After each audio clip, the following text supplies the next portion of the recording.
ফিরে এলাম বিরতির পর। আর এবার যে খবরের দিকে আমরা নজর রাখবো, মন্ত্রীর ভাইয়ের বাড়িতে আয়কর হানা। অরূপ বিশ্বাসের ভাইয়ের বাড়িতে আইটি রেড চলছে, সৌরভ বিশ্বাসের বাড়িতে আয়কর হানা। সেই ছবি আপনাদেরকে দেখাচ্ছি। নিউ আলিপুরের বাড়িতে আয়কর তল্লাশি, সৌরভ বিশ্বাসের বাড়িতে আয়কর হানা। প্রতিনিধি সৌরভ এই মুহূর্তে আমাদের সঙ্গে রয়েছেন, সৌরভের থেকে একটু জানবো। সৌরভ, এই আইটি রেডের কারণ স্বরূপ কি জানা যাচ্ছে?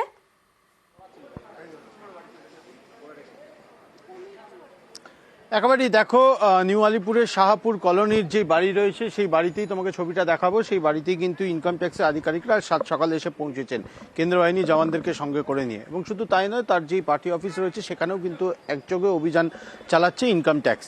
এবং যেটা জানা যাচ্ছে যে কর ফাঁকি এবং বিভিন্ন আয়ের বহির্ভূত সম্পত্তি, এমনটাই তথ্য পেয়েছে ইনকাম ট্যাক্স। এবং সেই মর্মে আজকে সাত সকালেই ইনকাম ট্যাক্সের এক ঝাঁক আধিকারিক কেন্দ্র বাহিনীর জওয়ানদেরকে সঙ্গে করে নিয়ে তারা প্রথমে শাহপুর কলোনির যে বাড়ি সেখানে আসে।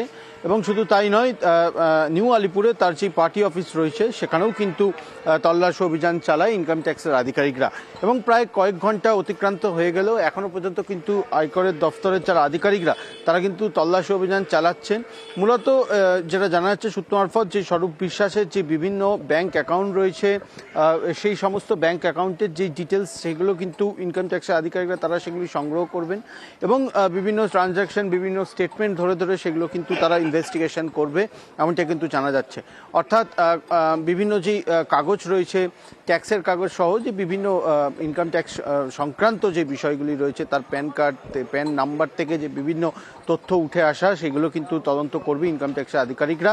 এবং সেই মর্মে প্রায় কয়েক ঘন্টা অতিক্রান্ত হয়ে গেলেও এখনো পর্যন্ত কিন্তু আইটি রেড চলছে দুই জায়গাতেই। শাহপুর কলোনির বাড়িতে ইনকাম ট্যাক্সের আধিকারিকরা যেমনটা রয়েছে, অন্যদিকে তার যে পার্টি অফিস রয়েছে সেখানেও কিন্তু ইনকাম ট্যাক্সের আধিকারিকরা তারা কিন্তু এই মুহূর্তে একযোগে অভিযান চালাচ্ছে।